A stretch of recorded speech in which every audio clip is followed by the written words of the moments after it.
Shalom, kami dari kelompok 8 Sejarah yang membahas perlawanan Pangeran Mangkubumi dan Raden Mas Said.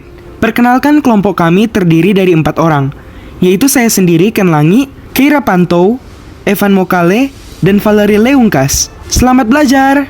Teman-teman, sebelum kita ke pembahasannya lebih lanjut, kita akan mempelajari terlebih dahulu biodata dari Raden Mas Said dan Pangeran Mangkubumi. Yang pertama, Raden Mas Said. Raden Mas Said, atau yang juga dikenal dengan Kanjeng Gusti Pangeran Adipati Arya Mangkunegara pertama, merupakan pendiri Praja Mangkunegaran, sebuah kadipaten agung di Jawa bagian tengah selatan. Raden Mas Said juga merupakan pahlawan nasional Indonesia. Ia lahir di Kartasura pada tanggal 7 April tahun 1725. Ia memiliki gelar Pangeran Sambernyawa. Julukan ini diberikan oleh Nicholas Harting, perwakilan VOC, karena di dalam peperangan, Raden Mas Said selalu membawa kematian bagi musuh-musuhnya. Raden Mas Said meninggal di Surakarta pada tanggal 23 Desember tahun 1795 di usia yang ke-70 tahun. Yang kedua, yaitu Pangeran Mangkubumi. Teman-teman tahu tidak, Pangeran Mangkubumi sebenarnya merupakan gelar berganda, yaitu seorang pangeran yang menjabat sebagai Mangkubumi atau kepala pemerintahan. Gelar Pangeran Mangkubumi ini sering dipakai di Pulau Jawa, Kalimantan, dan lain-lain. Jadi, Pangeran Mangkubumi bukanlah nama seseorang, melainkan gelar nama yang dimiliki oleh seseorang. Teman-teman, tokoh bergelar Pangeran Mangkubumi yang dimaksud dalam pembahasan materi kali ini adalah Sri Sultan Hamengkubuwono I. Ia merupakan pendiri sekaligus Raja pertama Kesultanan Yogyakarta yang memerintah dari tahun 1755 sampai tahun 1792. Ia dikenal juga dengan nama Susuhunan Kebenaran Sri Sultan Hamengkubuwana I.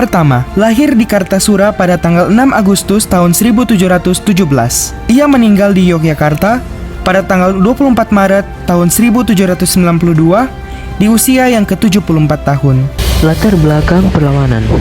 Dalam sejarah Indonesia modern 1200 sampai 2004, pada tahun 1981, karya MC Wycliffe, perlawanan yang dilakukan oleh Raden Mas Said dan Pangeran Mangkubumi dilatar belakangi oleh yang pertama, adanya campur tangan VOC. Intervensi dan campur tangan VOC terhadap urusan internal Keraton Mataram. Yang kedua, sikap tunduk kepada VOC. Sikap Mangkubuwono II yang sewenang-wenang terhadap bangsawan Mataram dan tunduk terhadap VOC. Yang ketiga, keinginan untuk mengambil hak. Keinginan Raden Mas Said dan Pangeran Mangkubumi untuk mengambil hak atas kekuasaan beberapa daerah Mataram.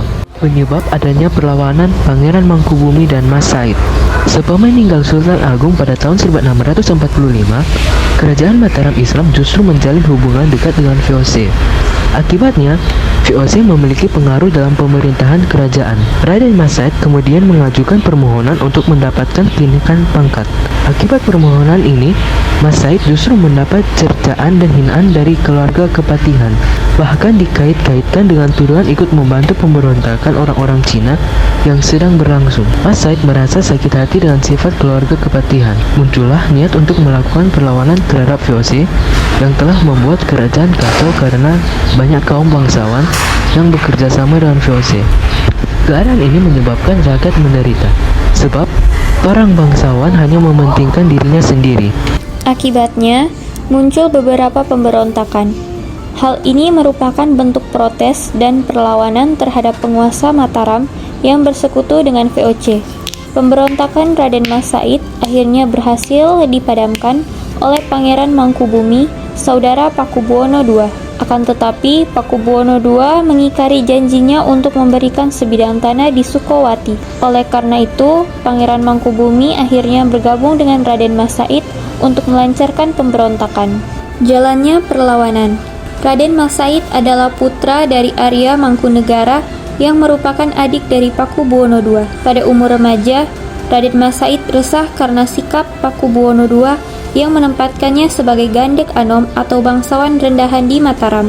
Padahal seharusnya ia mendapat kedudukan sebagai Pangeran Sentana. Raden Mas Said memutuskan keluar dari istana dan melakukan pemberontakan di berbagai daerah Mataram bersama para bangsawan yang merasa kecewa dengan pemerintahan Pakubuwono II seperti Sutawijaya dan Suradiwangsa. Pemberontakan yang dilakukan oleh Raden Mas Said dan pasukannya sangat meresahkan Pakubuwono II, sehingga ia membuat sayembara untuk mengatasi pemberontakan tersebut.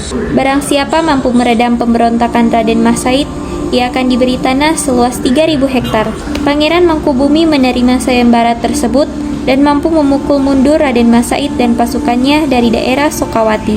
Namun, setelah mampu meredam perlawanan Raden Mas Said, Mangkubumi dikecewakan dengan pelanggaran janji Pakubuwono II yang telah dihasut oleh VOC sebelumnya. VOC menganggap hadiah tanah seluas 3.000 hektar terlalu berlebihan dan menyuruh Pakubuwono II untuk menyerahkan hanya 1.000 hektar kepada Mangkubumi. Peristiwa pengingkaran janji dan tindakan semena-mena Pakubuwono serta VOC menyebabkan Mangkubumi berbalik arah melawan mereka. Mangkubumi bergabung dengan perlawanan Raden Mas Said pada 1746. Dalam buku Yogyakarta di bawah Sultan Mangkubumi 1749 sampai 1792 atau tahun 2002 karya MC Reclef disebutkan bahwa hingga akhir 1947 Mangkubumi memiliki 13.000 pasukan dengan 2.500 diantaranya adalah pasukan berkuda. Perlawanan Mangkubumi dan RM Said meluas di seluruh wilayah Mataram hingga Jawa Timur dan Jawa Tengah. Mereka mampu memenangkan pertempuran di Juwana, Grabongan, dan sempat membakar sejumlah rumah dan mengancam keraton. Akhir perlawanan. Perlawanan Pangeran Mangkubumi dan Raden Mas Said berakhir ketika VOC mengadakan perjanjian damai lewat perjanjian Giyanti dengan Pangeran Mangkubumi dan perjanjian Salatiga dengan Raden Mas Said. Yang pertama, perjanjian Giyanti dilaksanakan pada Februari tahun 1755 di Desa Giyanti dalam ejaan Belanda sekitar Desa Jantiharjo, Karanganyar. Isi dari perjanjian Giyanti mengatur tentang pembagian wilayah dan kedudukan Mataram menjadi dua, yaitu Kasunanan dan Kasultanan. Mangkubumi memperoleh gelar Sultan dan memerintah wilayah Kesultanan Yogyakarta, sedangkan Kasunanan Surakarta tetap dipimpin oleh Pakubuwono III. Yang kedua adalah perjanjian Salatiga, dilaksanakan pada tanggal 17 Maret 1757 di Salatiga. Perjanjian tersebut berisi VOC dan Pakubuwono III memberikan Raden Mas Said Kadipaten Pura Mangkunegara dan memberinya gelar Pangeran Adipati Arya Mangkunegara. Teman-teman, di sini ada bukti asli perjanjian Giyanti dan juga perjanjian Salatiga. Teman-teman, sekian dari video pembahasan dan juga pembelajaran tentang perlawanan Pangeran Mangkubumi dan juga Raden Mas Said. Mohon maaf jika ada salah kata dan sebagainya. Terima kasih, Tuhan Yesus memberkati. Shalom.